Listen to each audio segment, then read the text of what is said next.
it's been an honor to be here.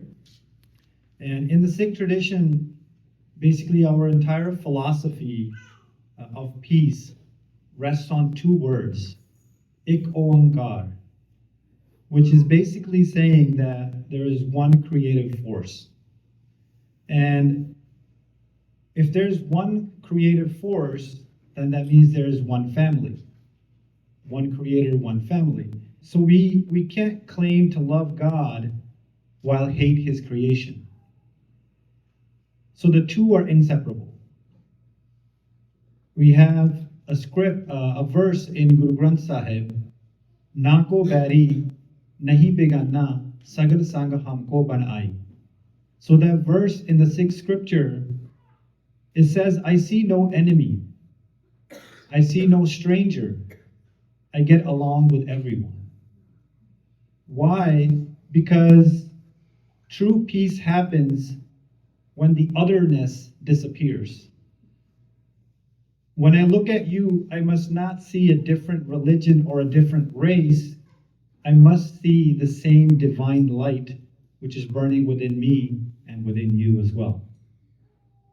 So the moment I realize that you're a part of me, conflict becomes impossible. So Sikh history also teaches us that peace requires courage as well.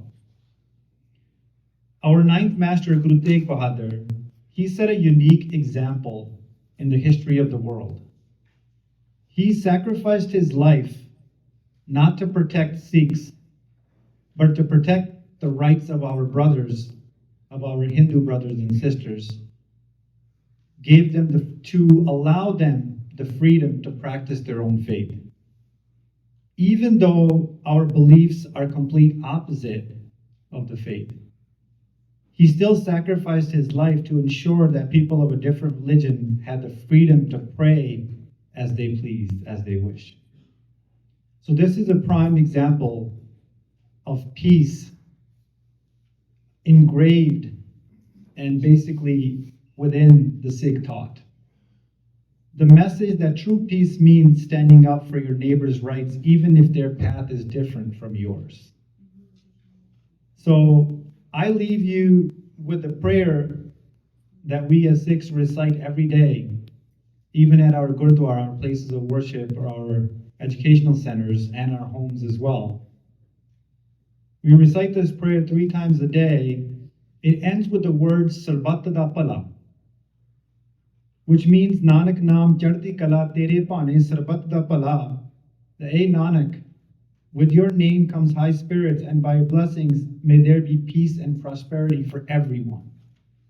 So every day a Sikh not only just prays for himself or his family or for his fellow beings or people in his religion, but he prays for peace for everybody, regardless of what religion they are, where they are, what their views are.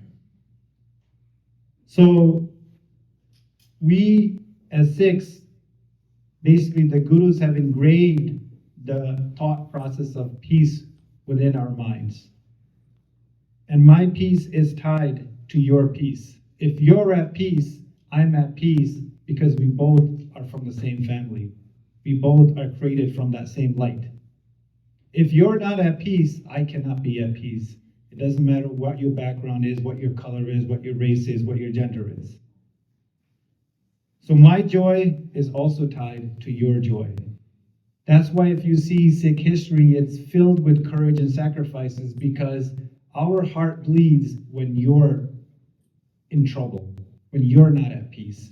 We want to establish that peace, and that's what motivates us to act courageously to bring that peace in this world that we care about so much.